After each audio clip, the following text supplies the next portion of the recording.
fait qu'on ne peut plus payer. C'est très avantageux. Donc aujourd'hui, vous pouvez vous appuyer sur la justice pour obtenir le recouvrement de vos créances auprès de l'État.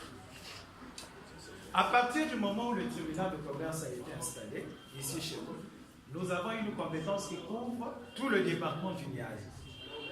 Donc actuellement, quand vous êtes à Mosendio, à Mayoko, partout, Divénier, vous avez un litige qui touche au droit commercial, c'est le tribunal de commerce de ici. Donc je suis le président qui est compétent.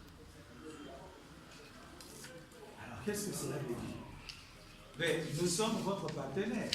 Nous sommes là pour vous aider à jouer votre partition dans le développement économique du pays. Quand vous avez des ennuis, vous courez au tribunal, on vous donne des orientations. Quand vous avez des difficultés, même un litige entre commerçants, ce n'est pas au commissariat que ça se règle. Mamadou a prêté de l'argent à Traoré, Traoré n'arrive pas à payer, ce n'est pas la gendarmerie. Il n'y a rien de pénal là-dedans. C'est une affaire commerciale, c'est le tribunal de commerce qui est compétent. Un commerçant a des dettes pour les besoins de son commerce. Il n'arrive pas à les payer. Ce n'est pas de l'escroquerie, ce n'est pas un abus de confiance.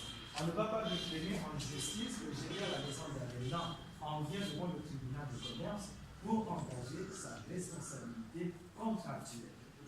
Voilà comment ça marche. Et lorsque vous essayez d'évoluer dans ce canal, vous verrez que vous aurez la facilité de vous épanouir. Vous avez le soutien du tribunal, vous faites toutes les déclarations légales au tribunal, vous élaborez votre comptabilité conformément à la loi, vous faites le dépôt de vos états financiers de synthèse aux impôts et au greffe du tribunal de commerce. Si vous êtes en harmonie avec la réglementation, je ne pense pas qu'il y aura une microfinance ou une banque qui ne vous accorderait pas du crédit, mais vous avez des garanties. Mais quand on évolue dans l'informel, c'est là où les ennuis se multiplient et après on dit que les banques ne vous accompagnent pas. Non, il y a des mécanismes à respecter. Et je vais conclure à l'attention de ceux qui se débrouillent dans les affaires et qui se disent, mais allez faire la déclaration, c'est beaucoup d'argent. Il y a un statut qui a été créé, un statut intermédiaire, pour aider ceux qui sont dans l'informel à avoir une protection juridique. C'est le statut de l'entrepreneur. Quelqu'un qui vient de commencer ses affaires, qui a un chiffre d'affaires inférieur à 10 millions s'il est dans des opérations de services ou de 20 millions dans les opérations de bourse, il a la possibilité de faire la déclaration au tribunal de commerce pour avoir le statut de l'entrepreneur individuel gratuitement. Vous faites une déclaration et on vous attribue un numéro de déclaration sans rien payer.